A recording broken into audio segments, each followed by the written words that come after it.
بسم الله الحمد لله رب العالمين والصلاة والسلام على أشرف الأنبياء والمرسلين وعلى آله وأصحابه ومن تبعه بإحسان إلى يوم الدين. قال سبحانه: يا أيها الذين آمنوا اتقوا الله وقولوا قولا سديدا يصلح لكم أعمالكم ويغفر لكم ذنوبكم ومن يطع الله ورسوله فقد فاز فوزا عظيما. ኢንሻአላህ ዛሬ የምንተዋወስበት ስለ ሁስኑል ከላም ቀውለ ሰዲድ ስለ መልካም ንግግር ይሆናል። ለዚህ ነው አላህ Subhanahu Wa Ta'ala ያ አዩሃ الذين آمنوا አለ እናንተ አመናችሁ ሰዎች ሆይ ይተቁላህ አላህ Subhanahu Wa Ta'ala ፍሩ አለ። ወቁሉ ቀውለን ሰዲዳ እሱን አላህ Subhanahu Wa Ta'ala ፈርታችሁም መልካም ንግግር ቀጥ ያለ ንግግር ሚዛናዊ የሆነ ንግግር ተናገሩ አለ። ስለዚህ አማኝ አላህን የሚፈራ የሆነ አካል የተወላገደ የተንሻፈፈ የተንጠጋረረ ንግግር የሙስሊም ባህሪ አይደለም። እነዛ አላህ Subhanahu Wa Ta'ala የሚፈሩ ሰዎች መገለጫቸውም አይደለም። ለዚህ ነው ወቁሉ ቀውለን ሰዲዳ አለ።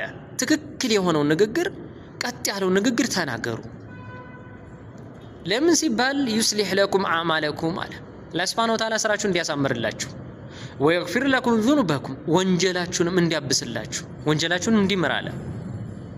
ኢዘን በአላህ Subhanahu Wa Ta'ala አምኖ መልካም ንግግር የተናገረ ወመን ዩጢዕ ኢላህ ወረሱለሁ አለ አላህና መልእክተኛውን የታዘዘ ፈቀድ ፋዘ በርግጥ ማገኝ አለ።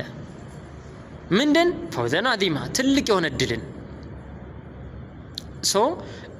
እዚህ ጋር ማስታወስ የፈለኩበት እህት ወንድሞቼ ምንድን ነው አንዳንድ ሰዎች እንደው ወኩሉ ሙየሰሩን ሊማ ሁሊቀ ለሁ እንደተባለ ሁሉ መልካም ንግግር መናገር እያለባቸውም ደግሞ በመልካም ነገር ታዘን ክፉ ነገር የሚገራላቸው አለ። አላህ ይጠብቀንና በተለይም የሰዎች ልቦች የሰው ልብ የሚሰብሩ በአማኞች ጋር ያላቸው መስተጋብር ያላቸው ስነ ምግባር እጅጉን በወረደና በዘቀጠ ሐታ ከቃላት ማጠቃቀም ጀምሮ ይህን ማስተካከል ስላለብን ነው ኢንሻአላህ አርሱ ለዛሬ ልንተዋወስበት የፈለኩትና ለዛ ነው አላህ Subhanahu Wa Ta'ala ወቁሉ ቀውለን ሰዲዳ አለ።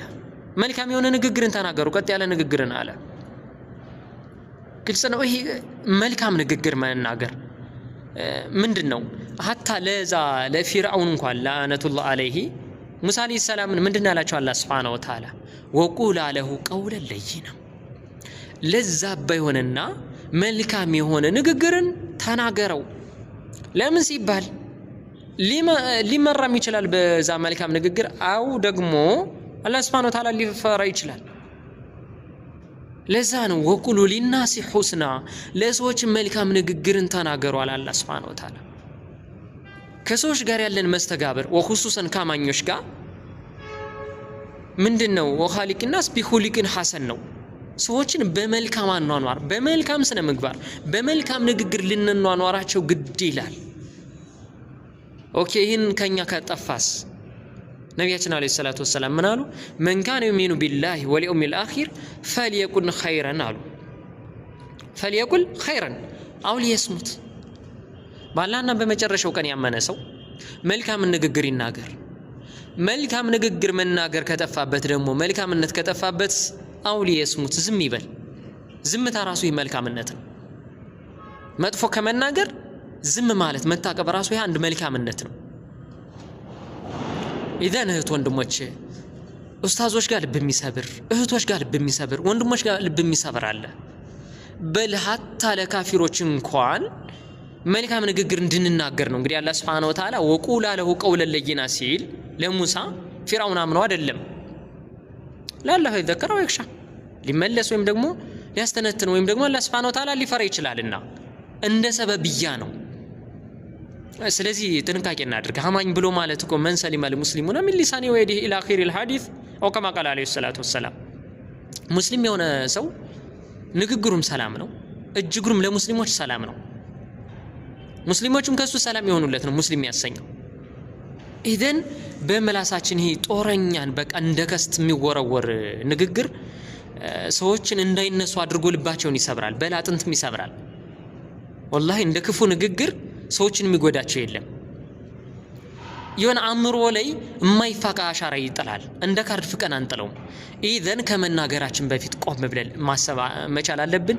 ወኹሱሰን ደግሞ ከኛ በላይ የሆኑትን ወንድሞችን ከኛ በላይ የሆኑትን ኡስታዞችን ከኛ በላይ የሆኑ ዳዒዎችን እንደው እነሱን በመልካም ነገር ማገዝ ባንችል መጥፎነታችን አምተናጣራቅማን ከነሱ ላይ እንደ ቆሻሻ ጋርቤጅ እምንጥልባቸው ሰዎች በጣም ጥንቃቄ እናድርግ። ወንድሞቼ ጥንቃቄ እናድርግ። ይሄ አደጋ ነው ወላሂ።